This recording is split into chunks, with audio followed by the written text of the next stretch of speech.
I trust and I know from my own personal experience from research that this way is the way that absolutely works best, not just for my children and for myself, but also for our relationship.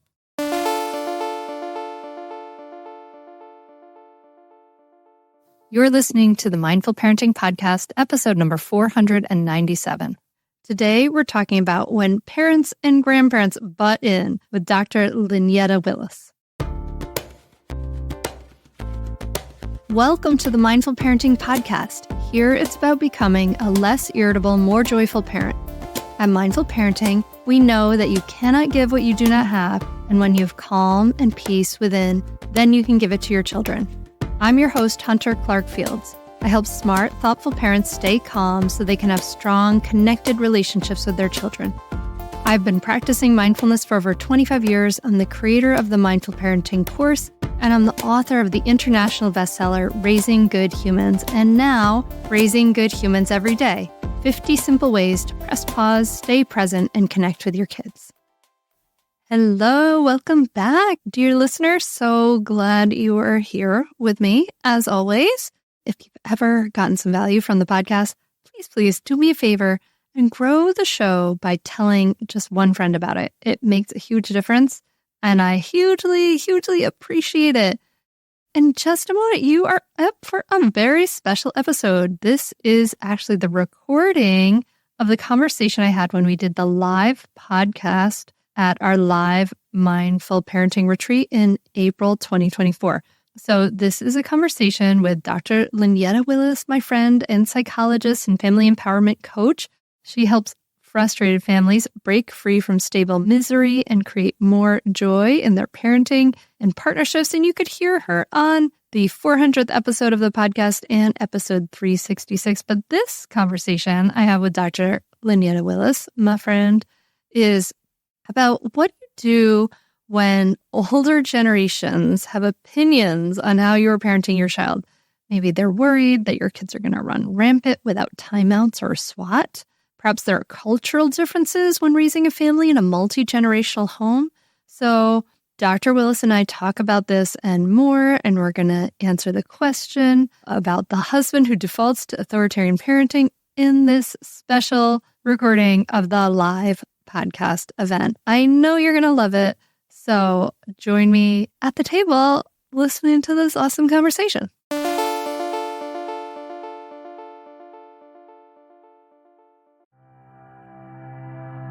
Are you passionate about parenting and maybe want to become a parenting coach? Perhaps you're a teacher, a therapist, doula, or simply a parenting junkie. Well, then let me tell you about the Mindful Parenting Teacher and Coach Training Program. It's a 5-month intensive program that can be done from anywhere around the world and gives you everything you need to bring mindful parenting to the people in your life. Here's what people have said about it. Hunter's program that really drew me in was that it wasn't just on like, how do we practice mindfulness? It incorporated the communication and the problem solving and, went a lot deeper. It was really amazing to be going through this process and have that like weekly support that extended beyond just our teacher training, really. The whole process was really well laid out and organized, and having the materials from a teacher perspective was really nice as well. The course is so thorough. Like, you're given every single bit of material that you could possibly need. This is really a community reaching far and wide. And I think that this program, because it works on decreasing your inner stress response and taking care of yourself, so then you can give that back to your children and model that behavior for your children as they're growing up into adulthood. Just seeing the positive changes in my own family and knowing that like as I continue to spread that into the community, that will be like just even more far-reaching. Enrollment is open now and there are limited spots available. Step into your dream of becoming a mindful parenting coach. Find out more at mindfulparentingcourse.com/teach. That's mindfulparentingcourse.com/teach.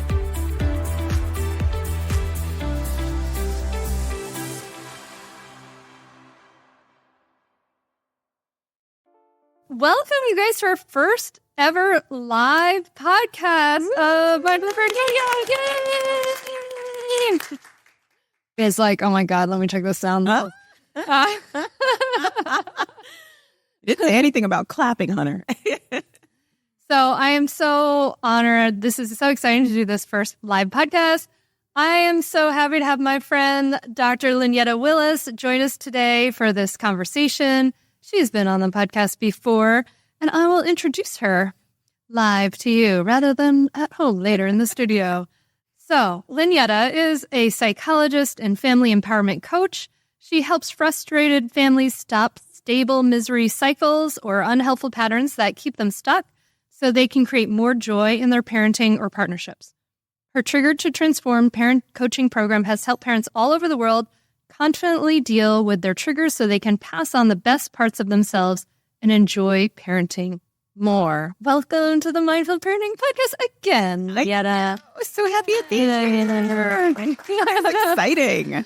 The first ever live one. Yeah, this is so different. Like having you all here than when I'm usually just talking to this person and myself. But I'm psyched to talk to you. And of course, I'd love to start. We're going to talk a little bit about generational patterns and the generations and dealing with the different generations maybe in our lives with our kids. But I always like to start, and we're going to just go back to what about you? And how are you raised, and is it different from the way that you are currently raising your children? Oh, yes. So I was raised in a home where there were some oldie but goodie phrases used, like, stop crying before I give you something to cry about, and there's nothing wrong, and hush up that noise. Like, there was a lot of emotions. I grew up feeling always like emotions were a liability, especially difficult emotions. So anger, sadness, things like that. Anger could get me in trouble. Sadness was vulnerability, and it could be pushed to the side or invalidated. So I had, especially in my younger years into my young adult life, I had an on-again, off-again love affair with my emotions. And it was something where I felt loved by most of the people in my home. But there was also very, very clear rules that if broken, that love could be limited, taken away, pulled back at any time. So it didn't always feel unconditional. And the way, and when I say that, that's how the people who raised me were raised. Yeah. Right. Like that's how you keep kids in line. Like if you don't have anything to really barter with to get them to do what you want them to do, just, threaten to like pull on that love string or give them a silent treatment or, those different things so that, oh, okay, let me snap back in line. Let me do what I'm supposed to do so that doesn't happen again. Yeah. And the way that I raise my kids now, it's interesting because there's certain things that we were joking about this a little bit this morning. There's certain things sometimes that my kids will do.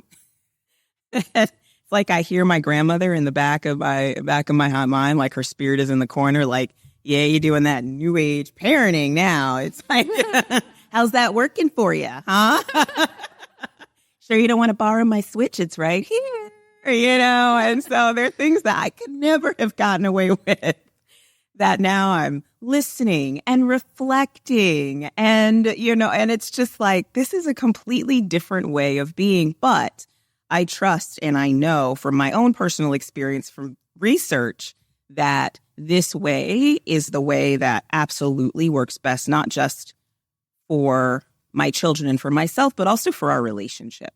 Yeah.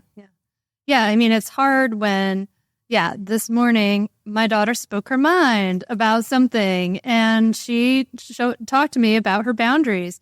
And that can be really hard for us, even though this is what we're modeling, right? We're modeling, like, I want to be clear about this is impinging on my needs and talking about boundaries and talking things out about things.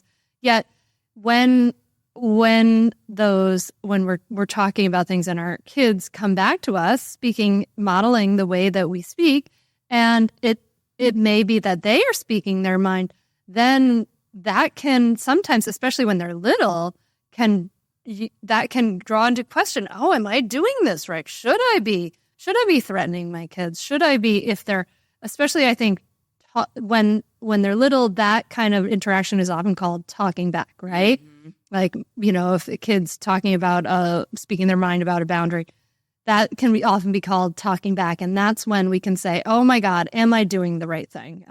Do you have that experience? Very much so. I still remember one day I was older, probably in my teens, and I was primarily raised by my grandmother. And I had told her a story about something someone said.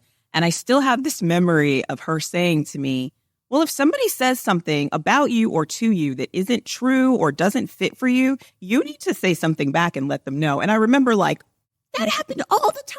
And whenever I tried to do that, it didn't fly, And she said, well, I mean, not with me, but, with other people, right? And we laughed about it, but it was interesting because it makes me think now, where am I supposed to learn that? If I can't learn it, if our kids can't learn it with us, where do they learn to speak their mind? Where do they learn to assert boundaries? Where do they learn that it's okay to say no? Where do they learn this stuff from? It's not like you reach 18 and then all of a sudden it's like, oh, I'm a confident, fully boundaried and capable young person. No, it doesn't happen that way. They take those same habits and styles of being into their adult relationships. And that's how those legacies keep continuing. So as hard as it is, talking to our kids, and I'm not saying, you should let your kids be the road runner and just run all over everybody. But that's where that negotiation and being able to have conversations about, I hear you better when you bring it down a few octaves. And really just helping them to learn how to communicate. But it first starts with us learning how to. And one of the things you talk about a lot, which I love, you have the language of the 4 horsemen. So you talk about the 4 horsemen and how these are the things that were used to keep us in line. So tell us what the 4 horsemen are. I love this analogy. Yes. Well, the 4 horsemen, for some of you may know, is a biblical reference, 4 horsemen of the apocalypse. But I talk about it in terms of relationships and how we raise our children. And the 4 horsemen are pain, blame, shame, and avoidance. Pain, blame, shame, and avoidance. If you use one or all of those things, it will usually snap kids back down, right? So pain could be corporal punishment, hitting them, blaming them for things going on in the home that they don't need to take responsibility for, but it's being put on them. You make me so mad. Why are you doing this, or that? Shaming, what's wrong with you? Why aren't you more like your brother or your sister? Really leading them to believe there's something wrong with them and inherently who they are. And avoidance, that actually is the most insidious one, because avoidance is about, I don't know if you all heard phrases like what happens in this house stays in this house, and growing up for me, that often meant it's not that it stays in this house because we're going to talk about it in really healthy and calm and amazing ways so that we can heal together. No, that meant we're going to take it, we're going to bludgeon it, we're going to bury it in the basement, then we're going to pour concrete over it, and we're never going to talk about it again. Right? It's like very mafia. Anyway. Yeah, this is quite a picture. But one of my old supervisors used to say, nothing likes being buried alive, and that includes emotions. I like that. Nothing likes being buried alive, including emotions. Yeah.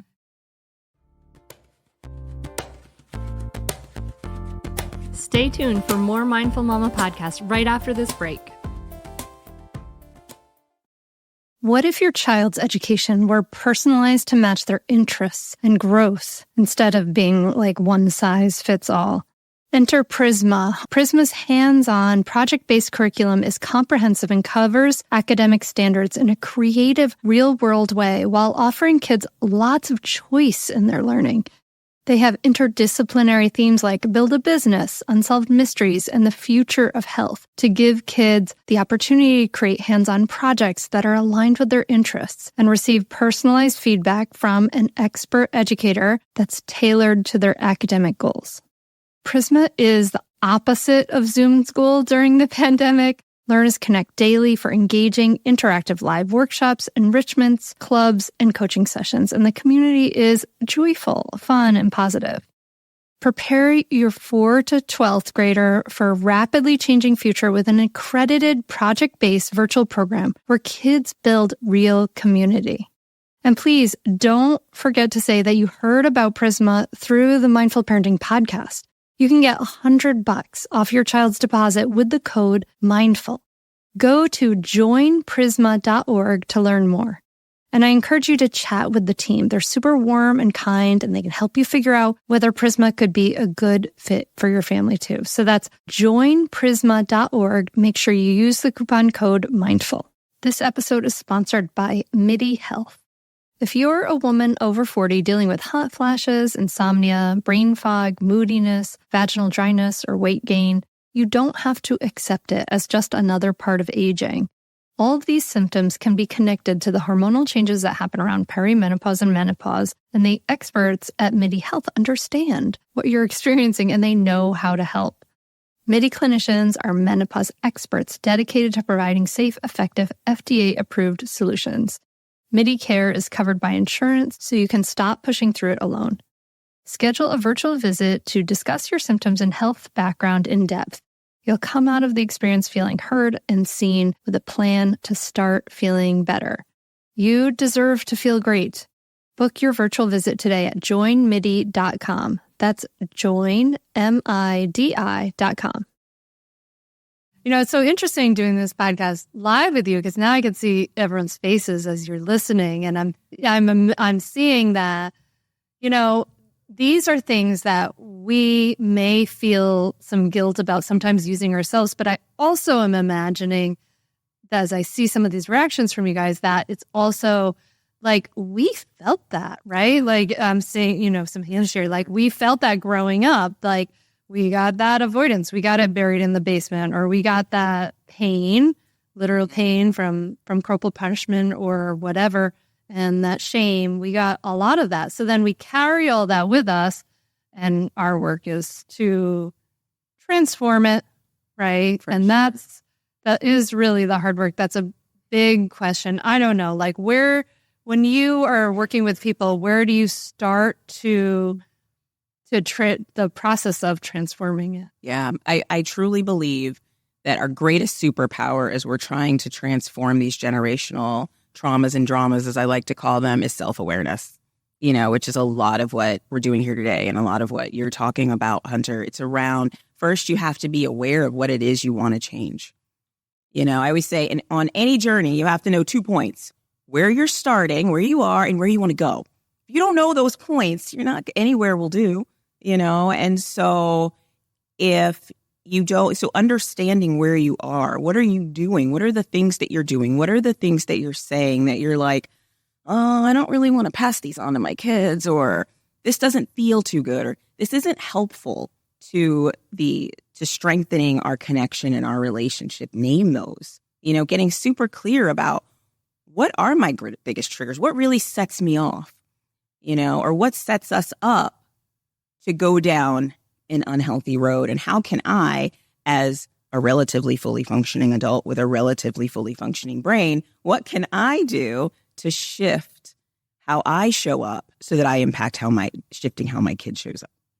Yeah. So it really starts with the self-awareness for sure. You have to know. You have to know what it is. And I always think of, I mean, they have the metaphor, of course, of like, you know, with anger, you know, when we're triggered, that's one of our anger is triggered. That's one of the biggest problems. But of course, of the iceberg. And like, what is, you know, there's all these things on top of the iceberg that are conscious. And then what are all the things that are unconscious underneath that? You know, when, you know, we were talking earlier about a teen with an attitude, and what do we do with a teen with an attitude? And sometimes like that makes you feel angry, right? But like, or when my daughters have like responded to me with an attitude, it makes me feel angry, but there's something underneath that anger. And if I look at what's underneath that anger, it's like sadness. Like, what are you talking about? That hurts, you know, it's hurt and sadness.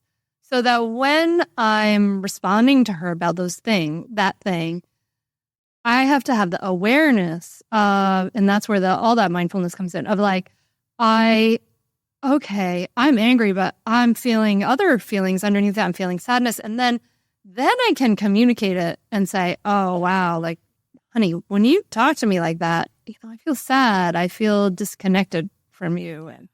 And then she can hear me better because I'm not like, what's wrong with you? I'm not using those horsemen. I'm saying, this is how this is impacting me as a real human being, And yeah, and to have that, there's this whole level of awareness that we just don't have usually when we have like an infant or a toddler that has like suddenly in our life, like it's not like we've like, you kind of have to do the work and grow and parent yourself as you're parenting your child. There's not really any other way around it to like become a fully, personally developed mindful parent before you get to the point where you mess with your kids, is there? Oh, I love it when people are like, when they see like a newly pregnant woman or something, she's about to have the baby, it's the first baby, and they're like, are you ready? And I'm like, that is the dumbest question ever. What? They say like, there's no dumb question. Yes, that's it right there. That is the dumbest question right there. The answer will always be no. Even if you think it's yes, it's still no. Because there's really no way. Like, I don't know my children are 11 and 15. I don't know what it's like to have a 16-year-old in that body yet, because that's like I helped raise my sister. She's 25 years old now. And so I knew what it was like to be with a 16-year-old, but the 16-year-old I'm about to have isn't her. It's a different 16-year-old, right? So how do you fully prepare to engage and raise, even though I think sometimes they raise us more than we raise them, a child, right, that hasn't even been there yet, And so just giving ourselves grace and realizing like the best that we can do are these types of things, like listen to people talking, listen to people who have these experiences and just try to go forth, doing the best we can with what we know and what we have. All right. So let's talk about the generations, right? So we have generations, before us that they were raised with pain, blame, shame, and avoidance.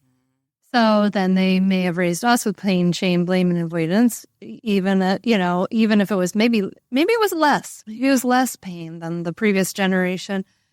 And then we come along and we're learning a lot. We're like transforming a lot. We're getting a lot of information. We're trying to work on ourselves to try to do less of that, even less of that, hopefully a lot less of that, right? And then, but we have to also interact with our parents who are seeing us maybe raise our kids differently, right? And it's such a tricky thing because if we say to our parents, like, I'm definitely not spanking my kid and I really try not to like scream at them, I'm trying not to yell, then they experience that as a judgment of how they parented us. And that can come out in a lot of different ways. I'm seeing a lot of head nods here. How do we start to approach that? Should we be having conversations? This is a tricky one. I have there are a lot of members in the Trigger to Transform program who hit this because a lot of parents who come into that program are absolutely cycle breakers. They're like, I want to do things completely different. So they're having to contend with parents and grandparents who are like, this is the right way to parent. So if you're like, I'm not going to yell and I'm not going to hit my kid. And they're like, so you're basically going to raise a jungle child? Like what's left? And so not realizing that there are other ways. So being able to say, so there's a few things at play. Number one, like if you're anything like me, so I was raised, one of the people in my life was a yeller. And even until adulthood, she would yell and I would jump and freeze, right? So it would be one of those things where when I have my own children and I'm communicating with this person, there's still a childlike part of me that pops up when I'm in this person's presence. So not only it's not always I'm an adult dealing with another adult. It's in some ways I'm an adult, but this childlike part is now dealing with this adult and I'm trying to raise a child, right? So there's all these factors that we have to consider. And so when somebody from an older generation comes to you and says you're doing it wrong, or tries to judge you or tell you, well, this is what really needs to, it can feel really hard to stand up for that. Some things that we often talk about a lot is setting your boundaries in advance, right? What are your non-negotiables and what are your negotiables before you even go into the situation, and being able to say, if yelling at your child is a non-negotiable, coming up with, okay, when grandma or mom or whoever starts yelling, what's my response going to be? How am I going to handle? Am I going to say something to mom or grandma in the moment? Am I going to remove my child? What's this? Am I going to go and get on my child level and talk to my child? Like, there are some people in the world who blah, blah, blah, but you're okay. Coming up with your solution before you're in that situation is a really good way to keep those, I call them trigger travelers, the parts of you that react or shut down, from coming out in that moment, right? As you talk about that, I remember a situation where when I was visiting my parents, and my father was the one with an intense temper, and my kids were little, and little kids are annoying in a lot of ways. Their behavior is loud and frustrating, and they were doing anyway.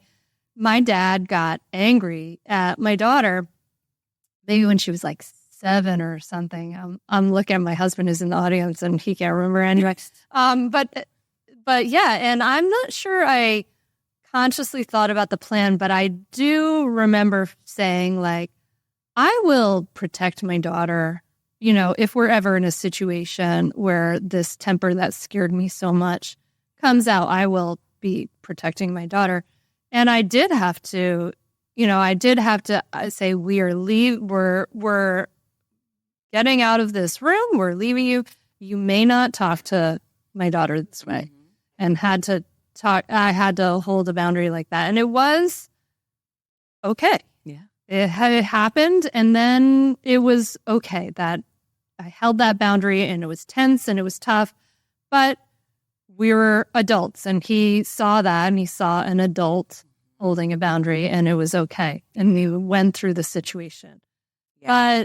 But yeah, I had to, it was hard. It was hard to do that. And I think that I imagine, and then to talk to my daughter about it. But I imagine that, that can come up with different results, like Absolutely. Some people are like, oh my gosh, I'm fully in child and I'm backing out of this. Or some people are like, this is the end of our relationship. We can't get through it, right? Like, there's a middle path, I guess, to walk in that. There is a middle path. And I think, too, also having compassion for the older adults and the older generations because in many ways, they don't know any different way to be. So this new way of parenting does seem a little weird. Like, maybe some of your family members think you've joined a cult, right? And you're just like, I feel like from their perspective, it's like your kids are just running all over. I don't understand what's happening here. And sometimes their comments might actually be coming from a place of concern around, like, that kid's going to end up in juvenile detention center if you don't do something, or you're going to end up, in a hospital because you're going to go off the rails if you don't get this kid under control. But that also comes with, if it's possible, to sit down and have conversations with family members, if you can, and it feels safe for you, and being able to say, like, look, we're doing things differently. Can I explain to you some of what we're doing? Can I share it with you? Would that be okay? Right? And getting permission to have those conversations can be really, because then I'm like, all right, yeah, show me what this new parenting thing is. I don't quite get it. Right? And it not necessarily being about, can I tell you all the horrible things you did and how you really screwed up and how I'm not going to screw up. Right? It's more about, hey, we learned something new. We're going to try it with the kids. We'd love for you to be a part of it. Can I share it with you? Do you have any questions? Like, all right, yeah, when they start running around my house and climbing up my walls and, like monkeys, what do you expect me to do? Great question. Why don't you try this? Or call me, or something like that. So being able to have conversations with those in our family and helping them to really understand what's going on in our heads and what the end result is and why we're doing this differently can be helpful as well. It worked out well for me because I wrote a book. And so I was like, here you go, Mom and Dad. What's happening? Yeah, it worked out well. He reads it in the bathroom, I know. That's funny. Yeah.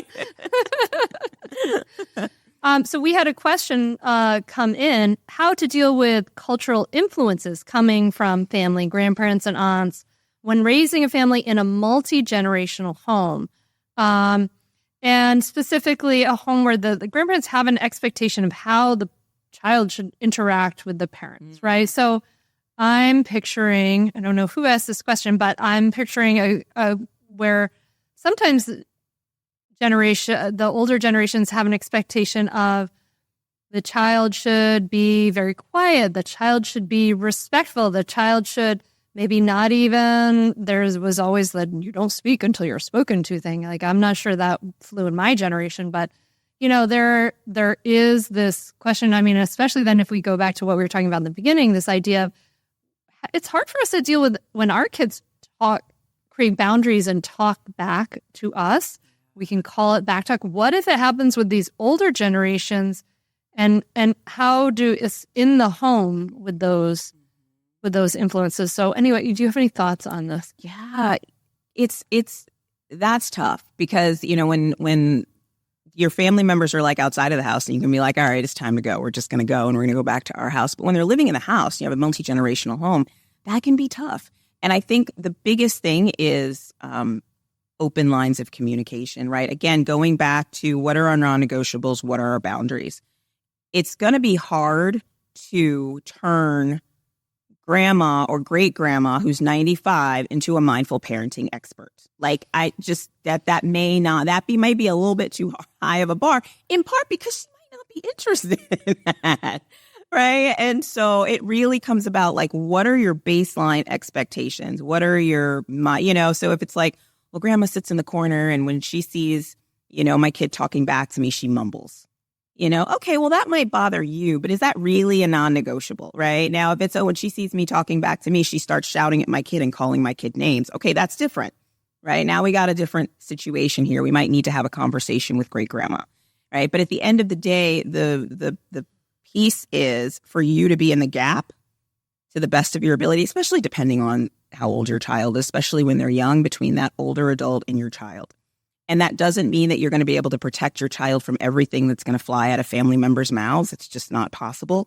But being able to communicate with your child, because here's the thing, we're going to run into people in our life, I don't care how old we are, that we're going to be like, ooh, I was just dealing with somebody recently where that happened, where I'm like, this is weird, this is unhealthy, So teaching our children how to deal in relationships that don't always go along with our boundaries and expectations and what to do about that, how to say that, how to navigate and negotiate that, that's actually a good thing to be able to teach them. So it's not always bad, but just making sure that you're there and you're able, to the best of your ability, to be able to have that communication with your child and let them know this is not your fault.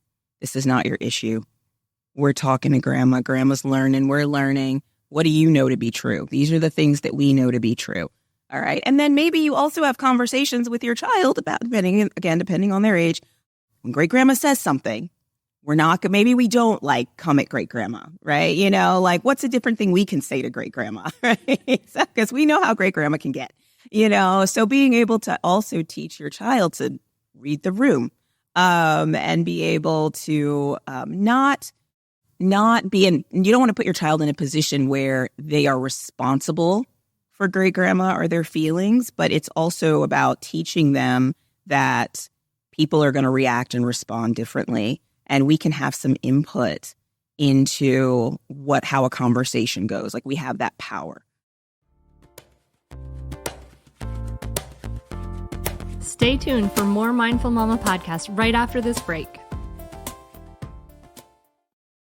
I feel like sometimes searching for the right doctor is like a bad game of Mad Libs.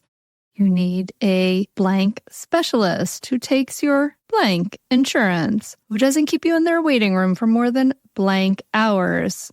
You get it. Well, with ZocDoc, it makes it easy to fill in those blanks and to help you find the right doctor for your specific needs.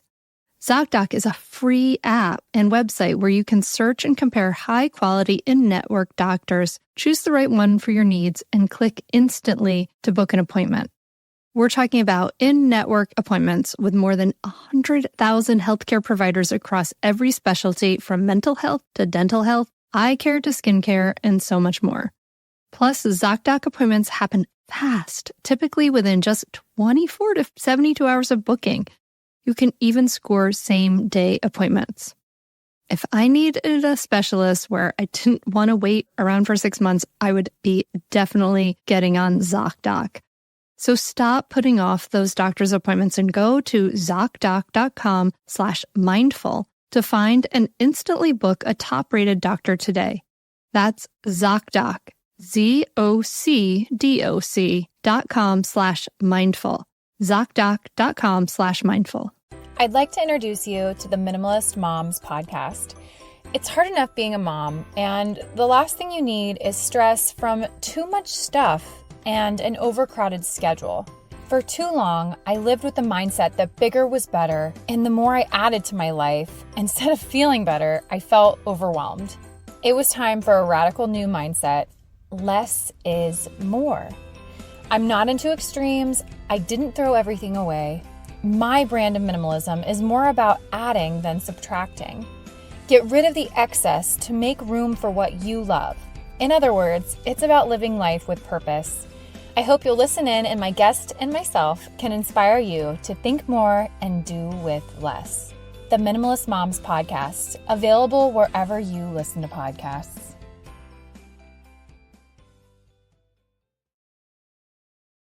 It's kind of like the idea of, you teach your kids how to interact with other kids in some ways, right? You want to teach them about consent and boundaries and how to, play well with other kids if there are things that come up. And so it's the same with the older adults in a lot of ways. It's like, well, you don't have to necessarily kiss grandma, right? Or you don't have to go in for a hug. But the way you tell that person is you say, no thanks, I don't want to, rather than, you're gross. Go away, right? Yeah, exactly. Like, you smell like mothballs. Like, don't do that. That may not be helpful. Mothball comment. No, ixnay as a mothball comment.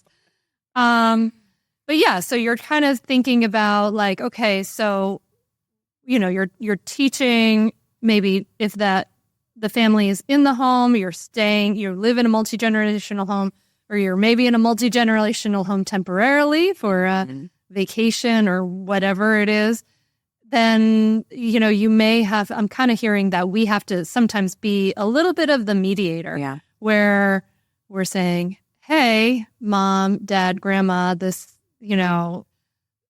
thing, I see this is upsetting to you, but listen, this is what's going on. We have to be kind of the translator between the expectations of the generations is what I'm hearing. 100%. And sometimes if all your parts can handle it, it might also be about allowing the parts of your older generation or your great grandma, let's just say, because I've been talking about great grandma a lot, to be able to talk out what's going on with her, right? Like, what is like, especially if it's like a lot of mumbling and a lot of tension and like, what is the issue? What is the issue? And just really mindfully listen.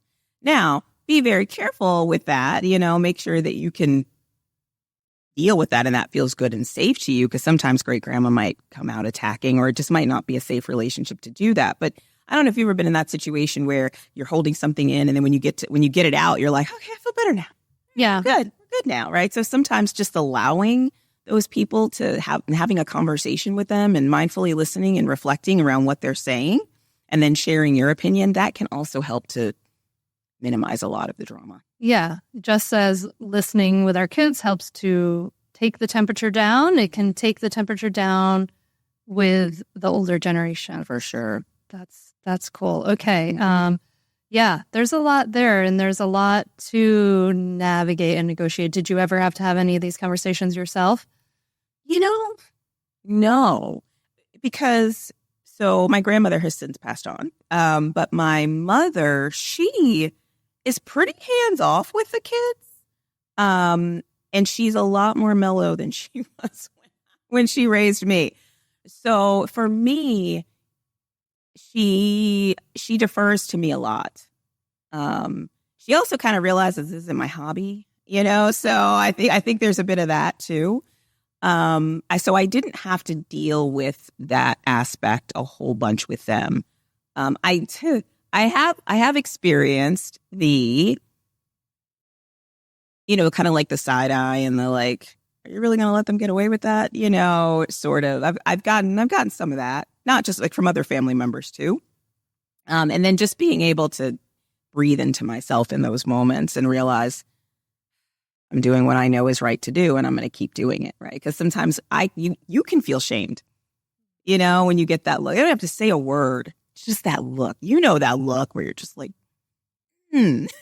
right? So being able to contend with yourself is really. I find that I've had to do a lot of like a lot of awareness and understanding, but also forgiveness work. Yeah. To say, you know what? I forgive you for this, the way things were. I forgive you for your temper. I know this isn't your fault. I know that you had all this kind of trauma growing up so much. I have to hold boundaries without being the one to listen to all the trauma. But I have to say, okay, I forgive you. I know these are defenses. These are unhealed parts of you. These are places where you're really stuck still. And I can the idea of seeing that person, the older generation, seeing their suffering, allows me a lot of compassion. Yeah. And that really helps for me. And the other thing I'll say too is give yourself permission to hold boundaries, right? So if great grandma is going on and on, like, be okay to say, when this happens, I'm just going to walk out of the room and I'm not going to, I had a client once where she came in and she's like, oh my God, I'm going home and I have to see my mom. And she was like, I can't be in the room with my mother. She will like all the blame and like all the four horsemen, they just lived in the house. They had their own room. It was really intense for her.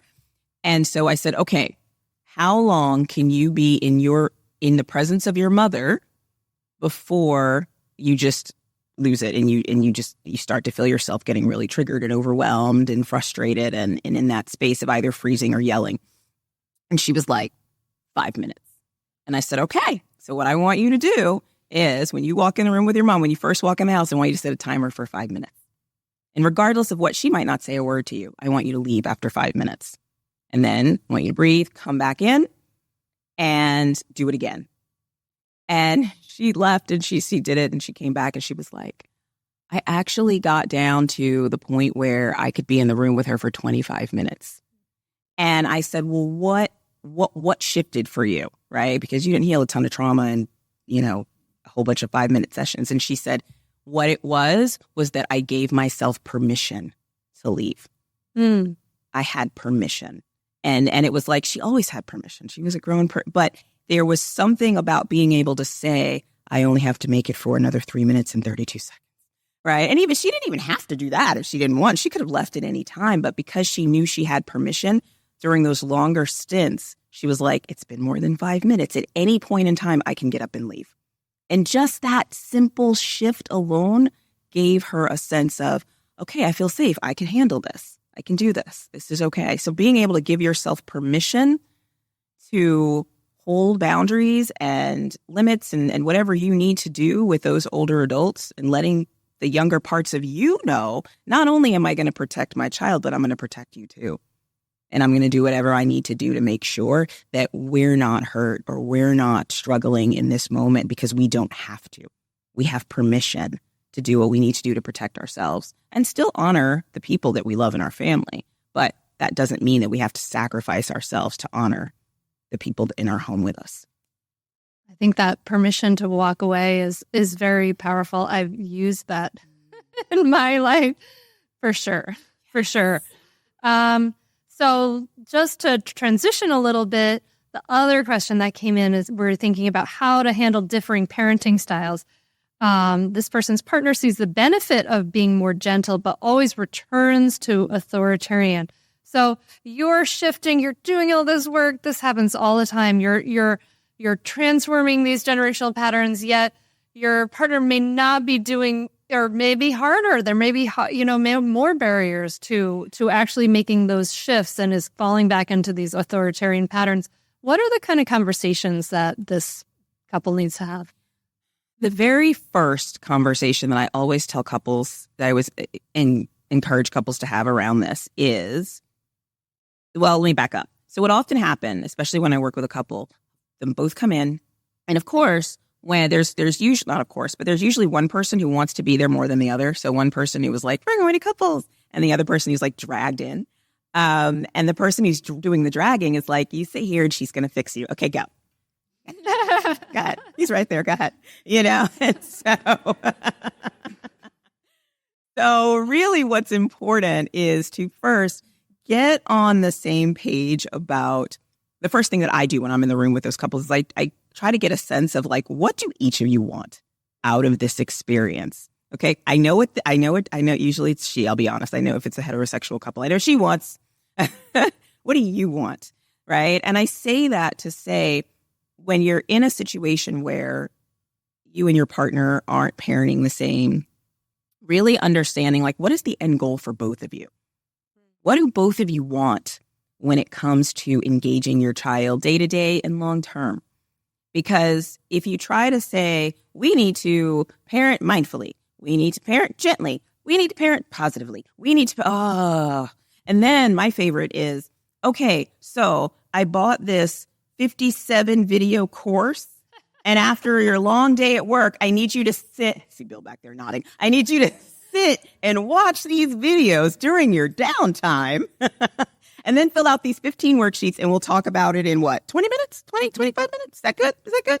All right. So a lot of times when we try to do it that way, it's almost like we're taking an authoritarian approach with our partner, right? So doing a lot of what you try to do with your child, like co-creating, connecting around like, what is it that we want to create? Now, the question said, partner is on par with gentle, like, this is great. I'm totally good with this. Let's go, but is struggling to actually implement it.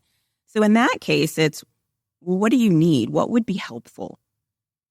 Right? And so it's really about what I call getting on the same side of the net as your partner. A lot of times in marriages, like when we start to fight, it's like we're a tennis match and we're just on the other side of the net hitting the ball back and forth. What you really want is you want a doubles partner, and then you put the issue on the other side of the net. So if the issue is, let's say, this mindful parenting thing or stopping, let's get even more specific. We want to stop yelling.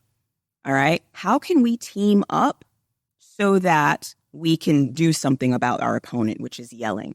How can we team up so we can do something about this opponent, which is, consistent routines? How can we team up? Because at that point, now your partner doesn't feel like a child that you're trying to drag around and get them to figure out how to do this thing. Now they're like, oh, we're doing this together? Oh, okay. Right. And they're way more likely to engage you at that point. But you want to get your partner to a place where they feel like you're trying to invite them into an experience with you, and that you're not trying to force them to do something the way that you want it done. Because nobody wants that. Our partner, our kids, us, it doesn't work trying to force somebody. So really getting on the same page, figuring out what is the end goal that you both want. And the other thing I'll say about that is when I say the end goal, start small. I believe in really, really tiny things. Okay. So our end goal is to parent mindfully.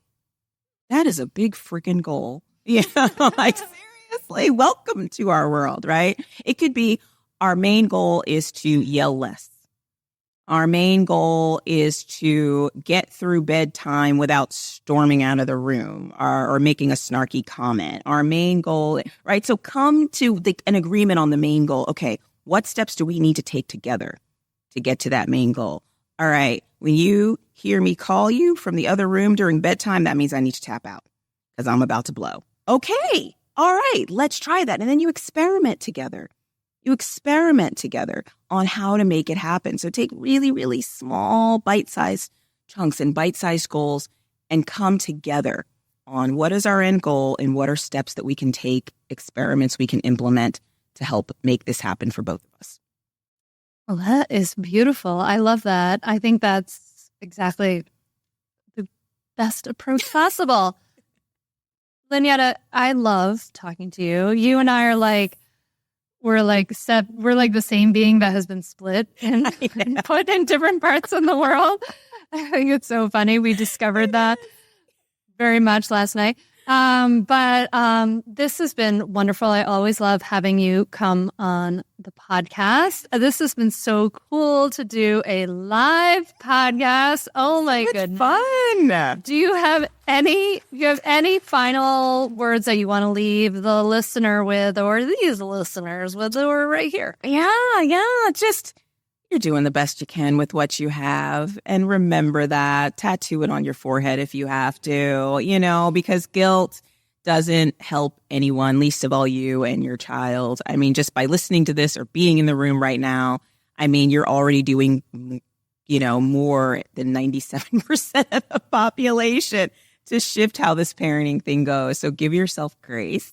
Also, if you want more, you can get on my mailing list. If you go to stablemiseryfree.com, there's a roadmap that I've created that you can you'll get emails that'll actually help you practice different skills that I teach to help you to move even further along on this journey. Well, thank you so much. This has been an honor, as always. I love talking to you. Yay. Thank you guys for coming out for a little first live podcast.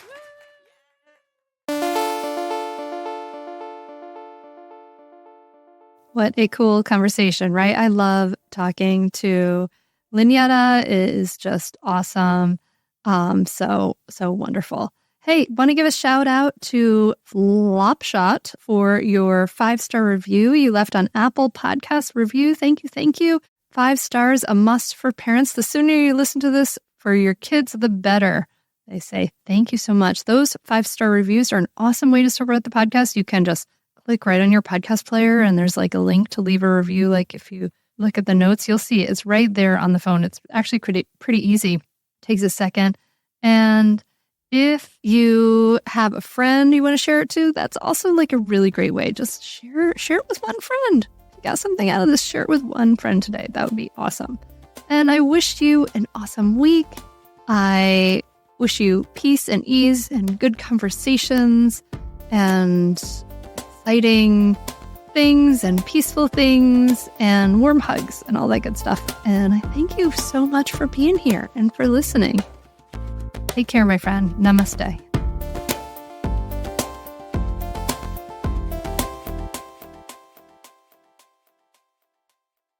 I'd say definitely do it. It's really helpful. It will change your relationship with your kids for the better. It will help you communicate better. And I'd say communicate better as a person, as a wife, as a spouse. It's been really a positive influence in our lives. So definitely do it.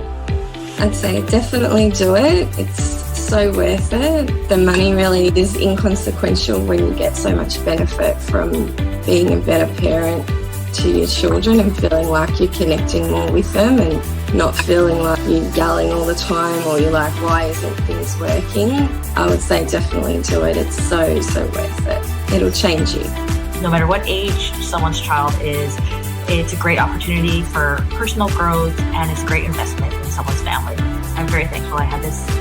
You can continue in your old habits that aren't working, or you can learn some new tools and gain some perspective to shift everything in your parenting. Are you frustrated by parenting? Do you listen to the experts and try all the tips and strategies, but you're just not seeing the results that you want? Or are you lost as to where to start? Does it all seem so overwhelming with too much to learn? Are you yearning for a community of people who get it, who also don't want to threaten and punish to create cooperation?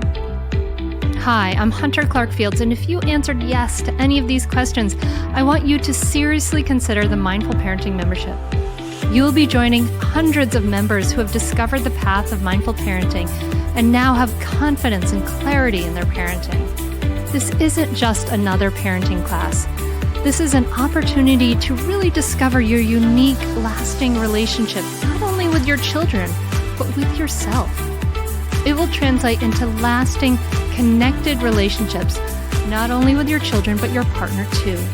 Let me change your life.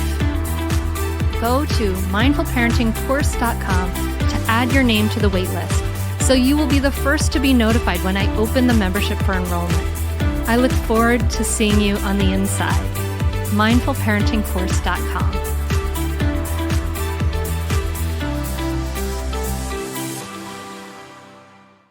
Before we dive into this episode, I have a very special invitation for you. Come with me to a beachfront paradise for 5 days for a powerful personal growth retreat. I'm hosting Bloom into Loom, where we will start our days with mindfulness and yoga, eat amazing fresh food, dive into transformative personal growth work, dive into the turquoise waters at the beach or the pool, and perhaps even have a glass of wine and a dance party together.